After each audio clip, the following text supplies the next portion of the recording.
નમસ્કાર. અત્યારે સ્વવસ્તી ગણતરીની વાતો તમે બહુ બધી સાંભળી હશે. તમે પોતે પણ સ્વવસ્તી ગણતરી કરી શકો છો. એના માટે તમારે એસી પોર્ટલ જે છે એ ગૂગલમાં જઈને લખવાનું છે, એટલે આખું ફોર્મ મળી જશે અને એમાં તમારે ડિટેલ ભરવાની છે. મોબાઈલ નંબર નાખશો એટલે એક ઓટીપી આવશે.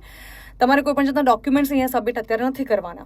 આ ડિટેલ્સ તમે ભરો એટલે પછી જે વસ્તી ગણતરીના કર્મચારીઓ જૂનથી શરૂ થશે તબક્કો, એ તમારા ઘરે આવશે અને તમે એક યુનિક આઈડી ક્રિએટ થયું હશે જ્યારે તમે સ્વવસ્તી ગણતરી જે છે એ રજીસ્ટર કરાવી હશે ત્યારે એ યુનિક આઈડી તમે વસ્તી ગણતરીના કર્મચારીને આપશે એટલે તમારી ડિટેલ ત્યાં જતી રહેશે. એટલે ખૂબ જ ઇઝીલી આખી પ્રોસેસ થઈ જશે. તમારો સમય બચશે, કર્મચારીનો પણ સમય બચશે.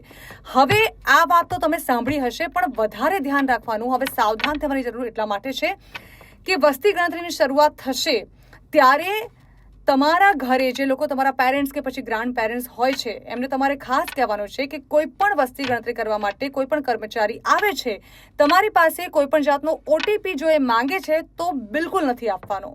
કારણ કે વસ્તી ગણતરીના કર્મચારીઓ જે આવશે, જે ફિઝિકલી ત્યાં પહોંચશે, તે લોકો કોઈ પણ જાતનો ઓટીપી તમારી પાસે નથી માંગવાના. એટલે ખાસ પેરેન્ટ્સ કે પછી ગ્રાન્ડ પેરેન્ટ્સ ત્યાં કહેજો કે એ લોકોને કોઈ મૂર્ખ ના બનાવે કે કોઈ સાયબર ફ્રોડનો ભોગ એ લોકો ના બને.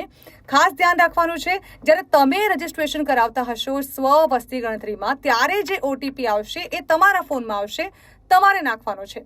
ત્યારબાદ કોઈ પણ જાતનો ઓટીપી કોઈ પણ કર્મચારી નહીં માંગે. કર્મચારી તમારી પાસે માંગશે જો તમે ઓનલાઈન વસ્તી ગણતરીમાં રજીસ્ટ્રેશન કરાવ્યું હશે તો માત્ર એ જે યુનિક આઈડી, એસી આઈડી કહે છે એને, એ તમારે આવ્યું હશે, માત્ર એ જ તમારે કર્મચારીને આપવાનું છે. એટલે સાવધાન. જો તમારી પાસે કોઈ પણ જાતના સરકારી કર્મચારીના નામે જે વસ્તી ગણતરી કરવા માટે આવ્યા છે એવું કહે કે મારે ઓટીપી જોઈશે, ત્યાં ઓટીપી બિલકુલ નથી આપવાનો. એને દરાહાર તમે આ બાબતે ના પાડી શકો છો. સાયબર ફ્રોડથી બચવા માટે ખાસ કરજો.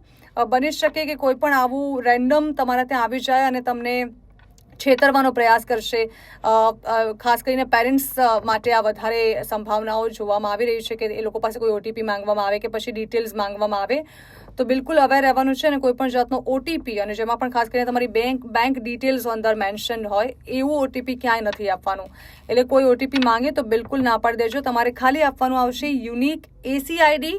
આના સિવાય કર્મચારી તમારી પાસે બીજું કશું જ નહીં માંગે કે જે ઓટીપી સાથે રિલેટેડ હોય. તો પ્લીઝ બી અવેર.